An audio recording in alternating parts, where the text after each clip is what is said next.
Interference of light. तो interference of light क्या होता है, इसको समझने से पहले हम देख लेते हैं कि what is principle of superposition, जो कि हम लोग ने क्लास 11th में पढ़ा है, सुपरपोजिशन ऑफ वेव्स। तो उसके प्रिंसिपल को एक बार देख लेते हैं, क्या होता है principle of superposition of wave. अच्छा, लाइट क्या है? Light is an electromagnetic wave और इसका नेचर क्या है? ट्रांसवर्स। तो सुपरपोजिशन प्रिंसिपल को ऐसे समझ लेते हैं कि suppose light wave is a transverse wave, तो ट्रांसवर्स वेव ऐसे बनती है, ये direction of propagation of wave है। ट्रांसवर्स वेव क्या होती है? जिसमें particles of the medium vibrate perpendicular to the direction of propagation of wave. Suppose ये एक वेव है, वेव 1, तो मीडियम्स के पार्टिकल का जो डिस्प्लेसमेंट हो रहा है ड्यू टू वेव 1 वो कितना हो रहा है? y1। y1 लिख दें, यहाँ पे कितना डिस्प्लेसमेंट हो रहा है? y1।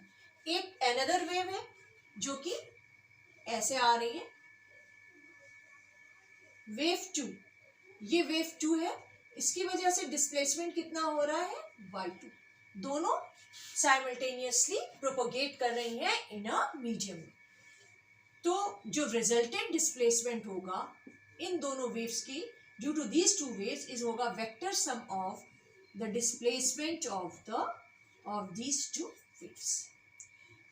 If there are number of waves traveling simultaneously in a medium, then the resultant displacement is the vector sum of the displacement of all these waves separately. ये हो जाएगा, suppose 4 waves travel करेंगी, y1 plus y2 plus y3 plus y4. This is the principle of superposition. और sum होगा, vector sum होगा। अब हम देख लेते हैं कि अगर 2 वेव्स हैं, एक वेव ऐसे ट्रेवल कर रही है और अनदर वेव कैसे ट्रेवल कर रही है? ऐसे ट्रेवल कर रही है। तो अब इसका डिस्प्लेसमेंट सपोज y1 है और इसका डिस्प्लेसमेंट क्या है आपका? y2 है। तो अब y क्या हो जाएगा? रिजल्टेंट डिस्प्लेसमेंट हो जाएगा y1 minus y2। Correct? Vector sum है, डायरेक्शन अपोजिट है, तो साइन माइनस आएगा। This is the principle of superposition. इसको हम लोग वर्ड्स में भी ऐसे कह सकते हैं कि if 2 or more waves traveling simultaneously in a medium, so the resultant displacement is the vector sum of the displacement of these waves separately. This is principle of superposition of wave. तो हम लोग पढ़ने जा रहे हैं अब interference of light. और light भी क्या है? Light is a wave. तो इंटरफेरेंस ऑफ लाइट क्या होता है? अब आप देखिए, इसको हम लोग डिफाइन कैसे करेंगे और समझ लीजिए। डेफिनेशन तो आप लोग लिख ही लेंगे, मैं बता दूंगी, लेकिन इंटरफेरेंस ऑफ लाइट होता क्या है इसको पहले समझिए। तो इंटरफेरेंस लाइट को व्हेन हम ऐसे लिख भी लेते हैं, व्हेन 2 light waves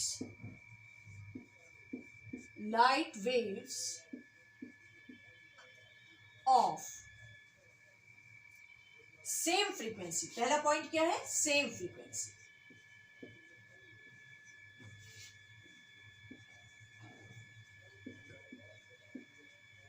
दूसरा पॉइंट क्या है? सेम फेस और constant phase difference. Same face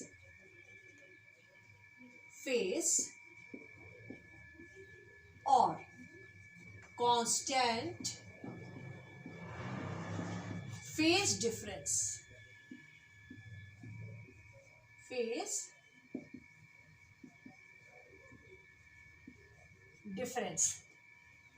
are traveling simultaneously in the same direction, then due to their superposition at some points in the space, the intensity of light is maximum, and at some point in space the intensity of light is minimum.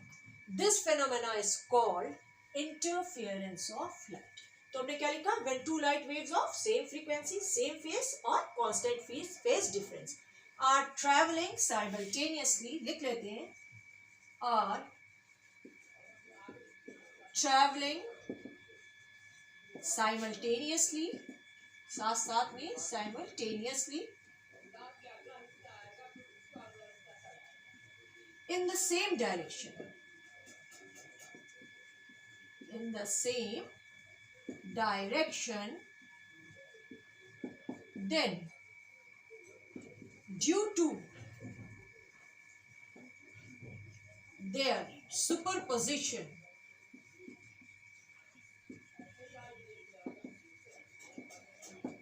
the intensity of light, the intensity of light in space, at some point is maximum. Point is maximum, and at some point is minimum.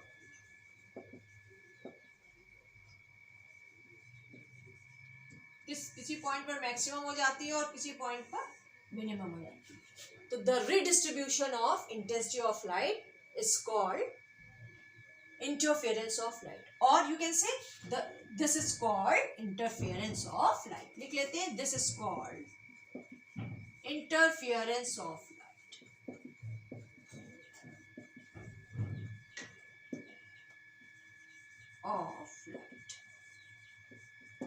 ठीक है. तो अगर two light waves जिनकी frequency same है और उनके अंदर उनका फेज भी सेम है, या फेज डिफरेंस जो है वो क्या है, कांस्टेंट फेज डिफरेंस है, एक ही डायरेक्शन में जा रही है, तो उनके सुपरपोजिशन से एट सम पॉइंट्स, किसी पॉइंट्स पर इंटेंसिटी ऑफ लाइट मैक्सिमम हो जाएगी और कुछ पॉइंट्स पर इंटेंसिटी ऑफ लाइट मिनिमम हो जाएगी. जहाँ पे इंटेंसिटी ऑफ लाइट मैक्सिमम होगी वहाँ पे ब्राइटनेस होगी, और जहाँ पे इंटेंसिटी ऑफ लाइट मिनिमम होगी वहाँ पे डार्कनेस होगी. तो those point eight which the intensity of light is maximum is called constructive interference, and those points at which the intensity of light is minimum are said to be destructive interference. तो ये हो गया interference होता क्या.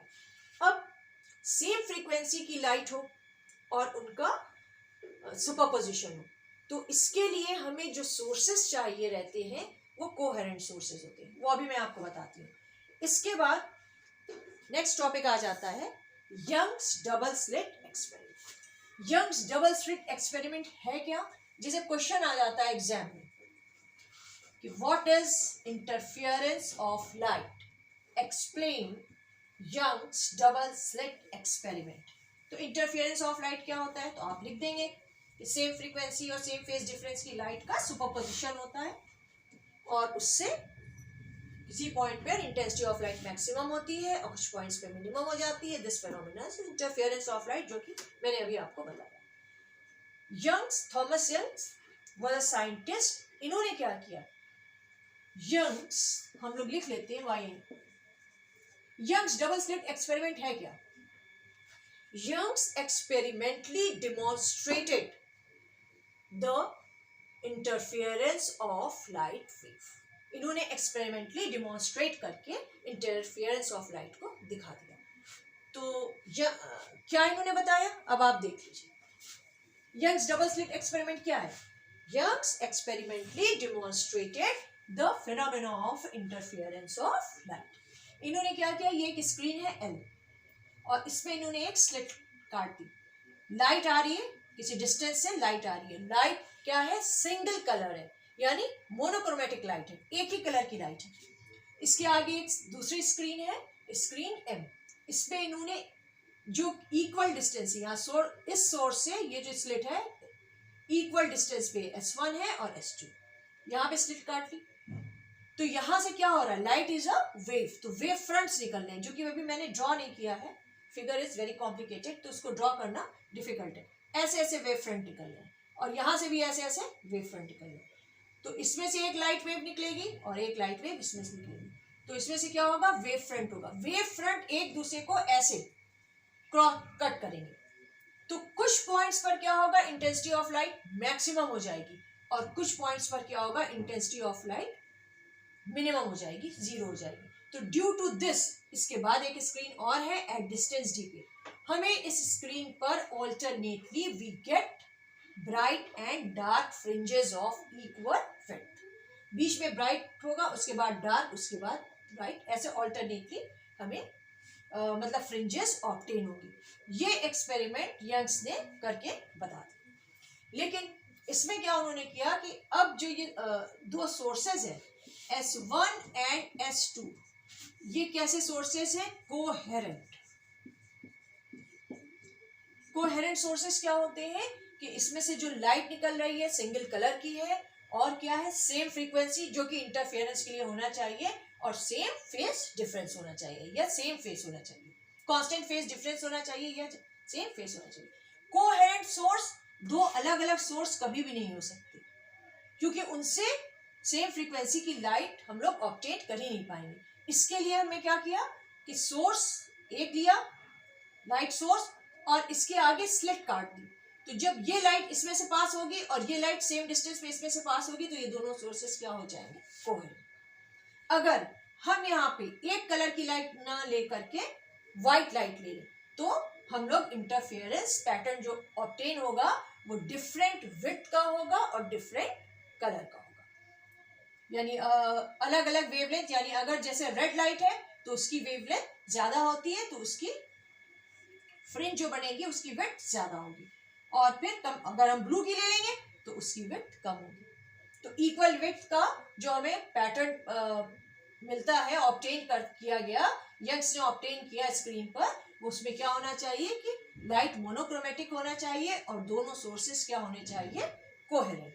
और एक चीज थी कि the distance between these two slit is as small as possible, बहुत कम डिस्टेंस होना चाहिए इस पे पैटर्न। और जो ये स्क्रीन का डिस्टेंस है फाइनल, जिसपे हम लोग फ्रिंजेस ऑब्टेन करते हैं, उसका डिस्टेंस क्या होना चाहिए, लार्ज होना चाहिए। ठीक है।